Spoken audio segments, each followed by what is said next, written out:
Millennial activists face a new set of challenges today in a world inundated with media, plugged into social networks, overwhelmed by the breathless flow of information. They have to figure out how they can cut through to make their voices heard. So in our next conversation, we're going to examine how the world of organizing changes when it's taken online. Here to have that conversation are Change.org Communications Manager Shareeza Bhola, who's watched single petitions on her site transform into cohesive movements, and epidemiologist Patrick Sullivan, who's using social media, interactive maps, and a mobile app to educate people about the HIV/AIDS epidemic, how to prevent it, and how to treat it. Joining them to guide the conversation is once again Atlantic's contributing editor, Peter Beinart. And here they are.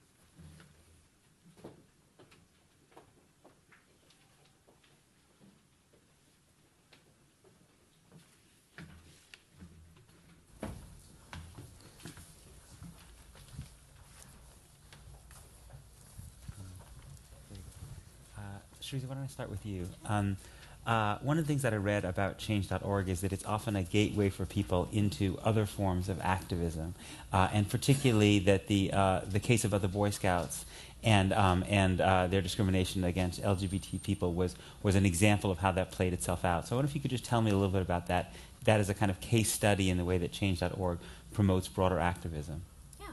So one of the Boy Scouts campaign is actually one of my personal favorites because I got to work on this year-long campaign that was really a campaign that combined online organizing with more traditional methods of organizing. So you did have over 100 petitions on the site started, and they had over 2 million signatures. They were started by former Scout leaders who were kicked out because they were gay. They were started by young men who saw their 17-year-old brothers who were going to come out unable to become Eagle Scouts because they were gay. You had all these people starting petitions for their loved ones and for their communities, but on top of that, you had long-standing nonprofit organizations like GLAAD, newer nonprofit organizations like Scouts for Equality, coming together and using the online component to amplify the voices of all these people who wanted to see this change happen. But you also had the traditional organizing pieces. You had petition deliveries, press conferences, calls to decision makers, an immense amount of use of press to amplify the story. This campaign, when it won, was not just a moment where online organizing was winning. It was where online organizing and traditional organizing came together to make a huge impact in one of the United States' biggest cultural institutions. Patrick, you also work on the intersection of technology and social change.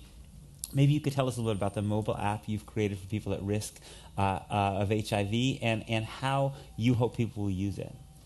Great. So I think one of the bridges that we're trying to build here is between both sources of data and information, but also knowledge about health-seeking behaviors and understanding as a parent of a 15-year-old how engaged young people can be with mobile devices.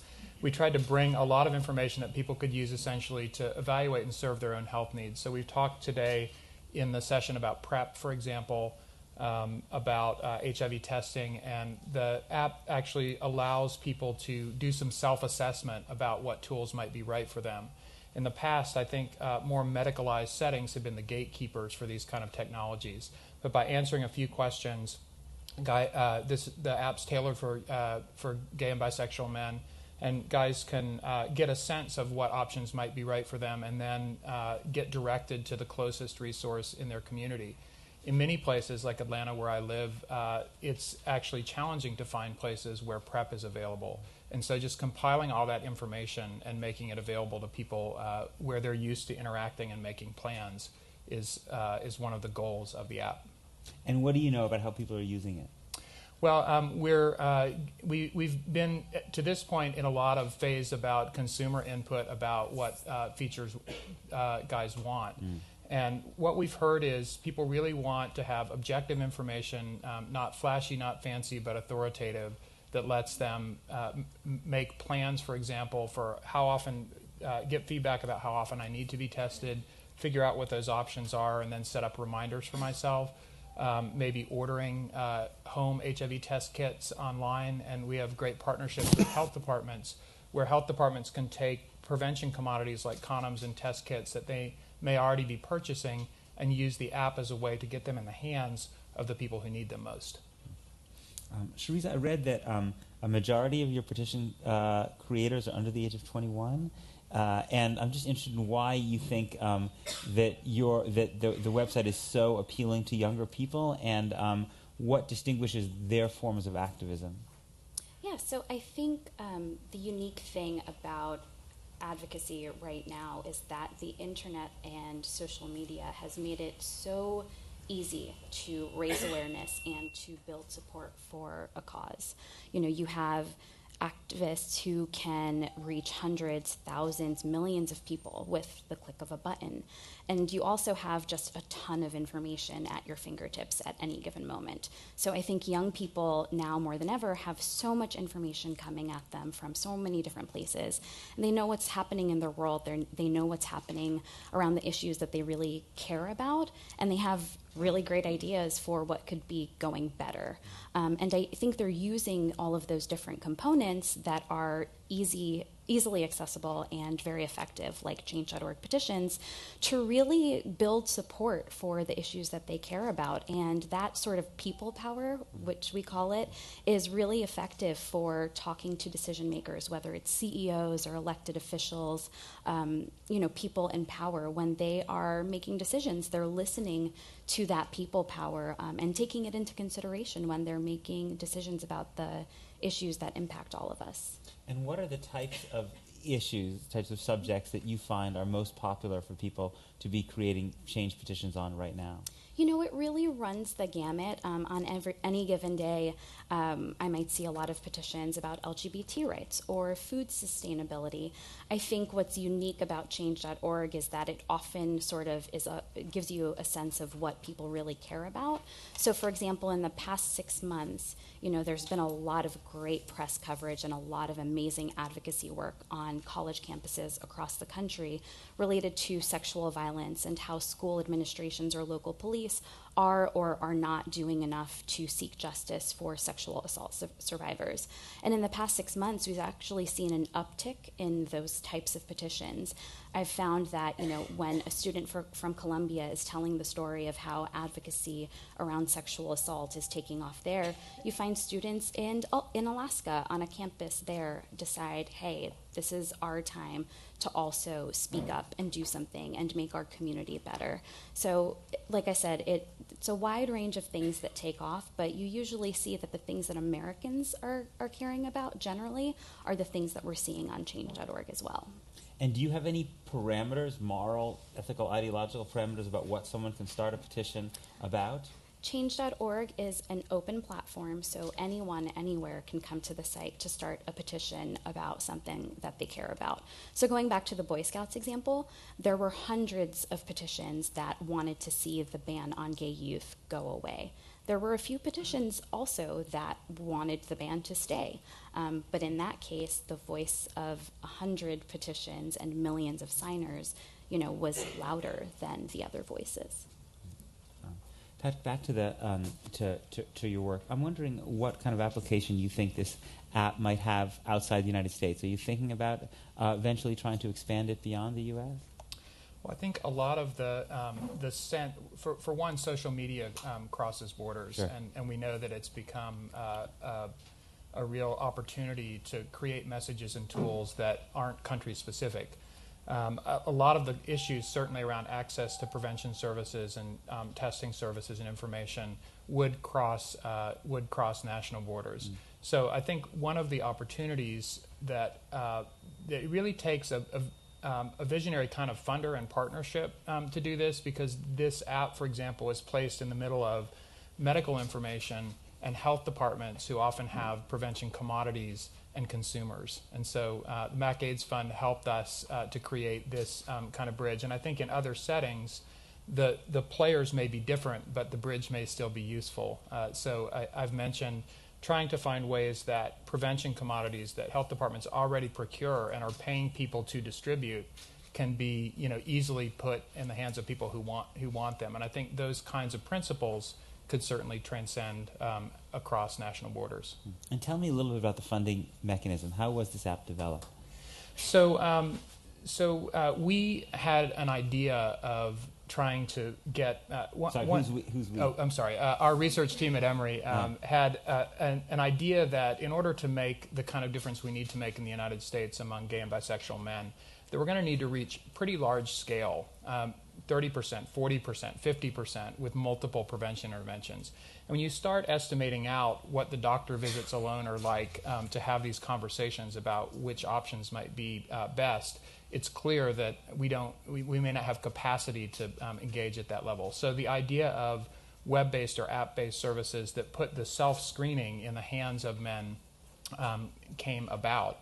MAC-AIDS Fund helped us to have a thoughtful process about requirements gathering, and a lot of this in terms of bringing tools to people is starting by humbly asking, what do you need, what do you want, what would help you to manage the issues that we're talking about. So we spent a lot of time both in Atlanta and Seattle, which are our two initial focus cities, just talking to men about what their needs were and how they would like to use an app, built a sort of half-working version in a way that we then gave to men and asked them to interact with and give us some feedback before finalizing it. So it's a long process, and it's something that inherently I think government doesn't usually do.